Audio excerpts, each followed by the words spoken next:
Hello and welcome back to 9 Years in China with me, the old teacher here, Kenny Boston. I hope you're doing okay. If you're new to the channel, just watch and listen to the stories about my 9 years teaching, and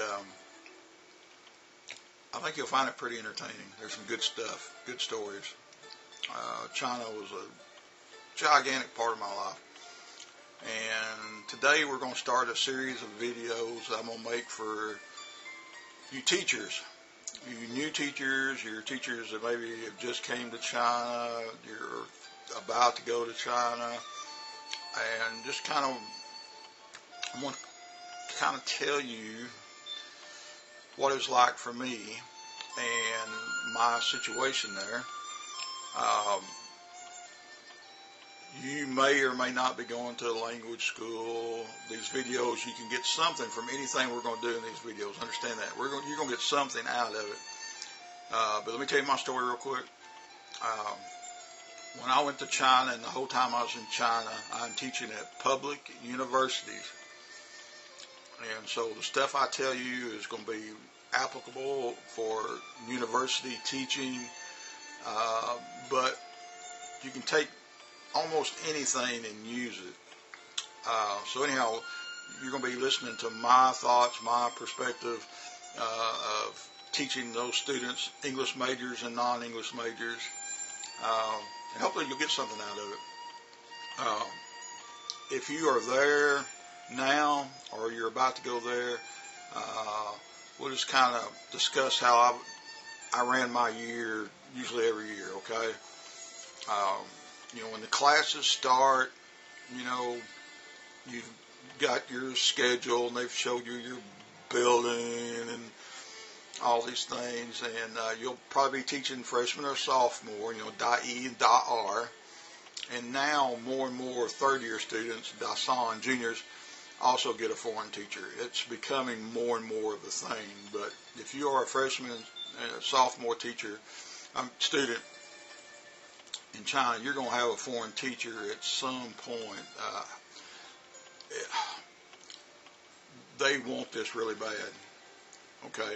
And it's part of their checklist for the students is to have an English class with a foreign teacher. If you are really, really lucky, you'll have a university that really likes English. It's not a burden to them.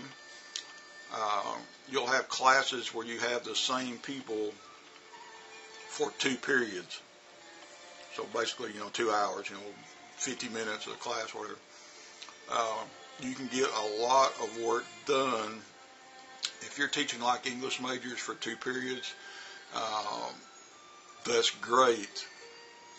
A lot of schools, like the one I had my last couple of years in China, they had lots of non-English majors, yet they had to have foreign teachers.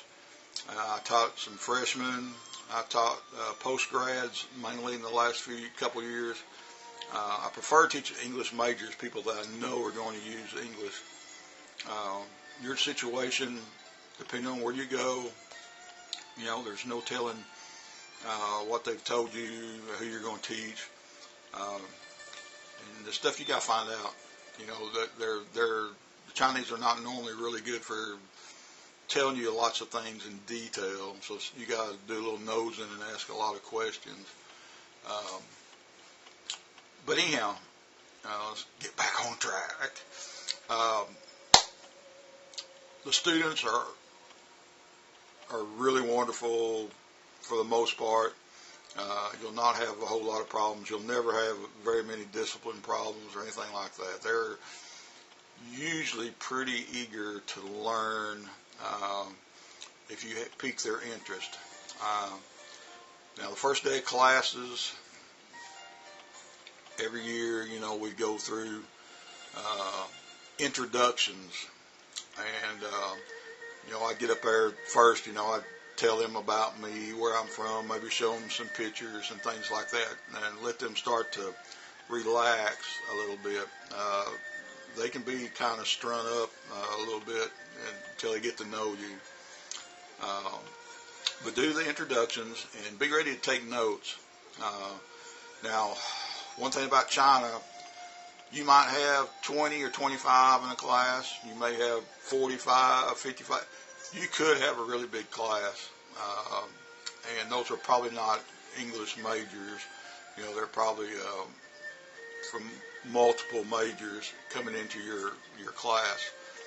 And we're talking about oral English class, spoken English, you know, but we can do lots of things within that format, and you'll find this out as the videos go along. But the most important first thing is get those introductions out of the way. Listen to those little voices, or I say little voices, you know, they're going in college, you know, they're going to be at least 18 probably.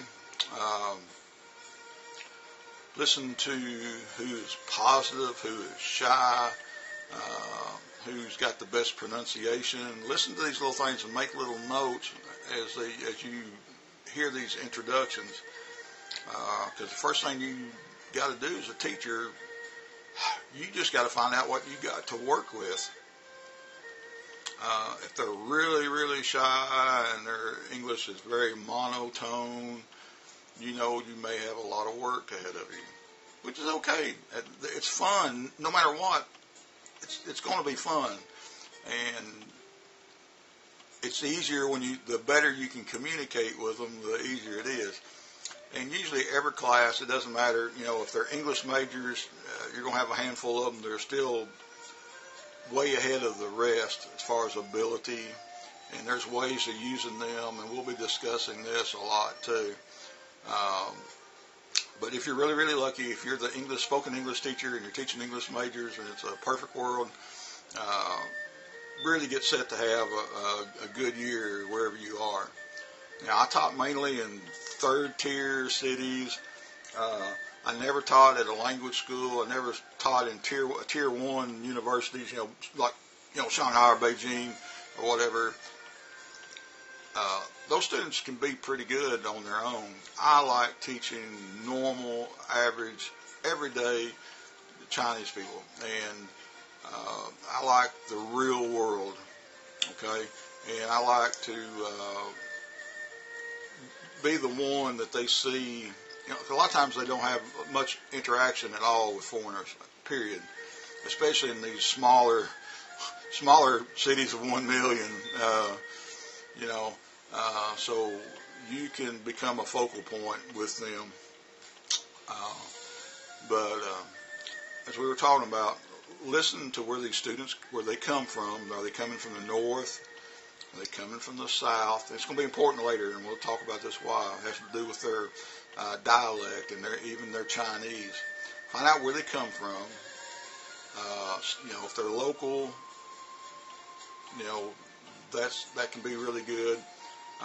If they're from way up north, a lot of times, if they're freshmen especially, they don't know how to talk to each other. They know Chinese, they know Mandarin, but there's local slang. There's lots of things that go on within the class, the dynamics within the class that you may not even be aware of, especially when they're freshmen. With freshmen, you'll get them as soon as they're done with their military training, Junshun. Then you can start the classes. Big Hal, the first thing you got to do, you got to assess, see what you got to work with. And you can start developing some lessons immediately.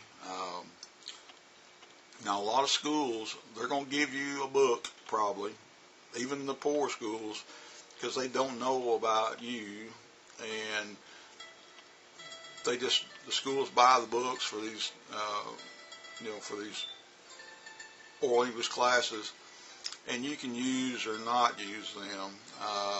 Every university has always kind of let me take the reins.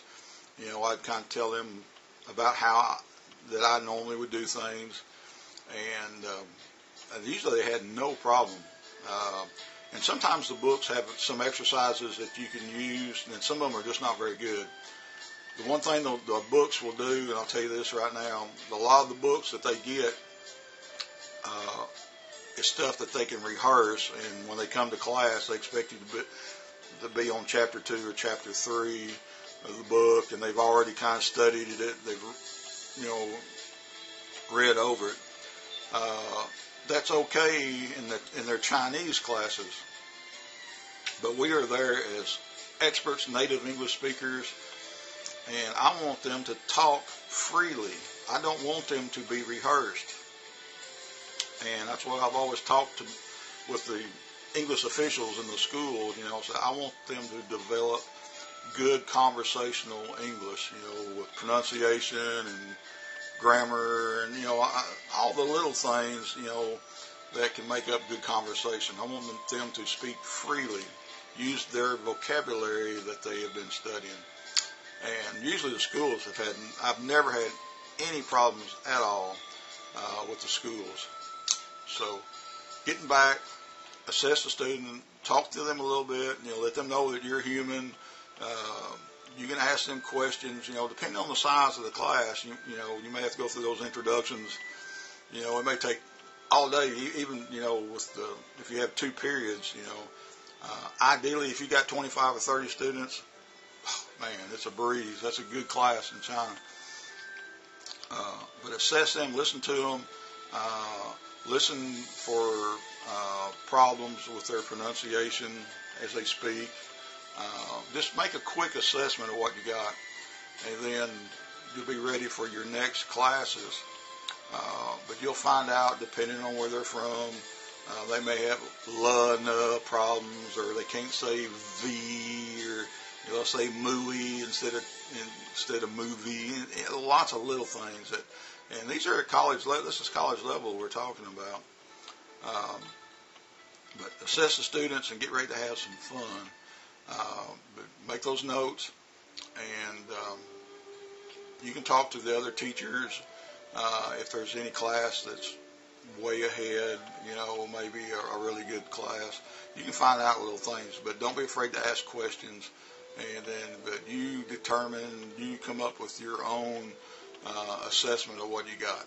So anyhow, enough of me repeating the word assessment, and we'll get ready to go into the first days of class, maybe the first thing that you can do and have some fun, okay? So stay tuned to this next video.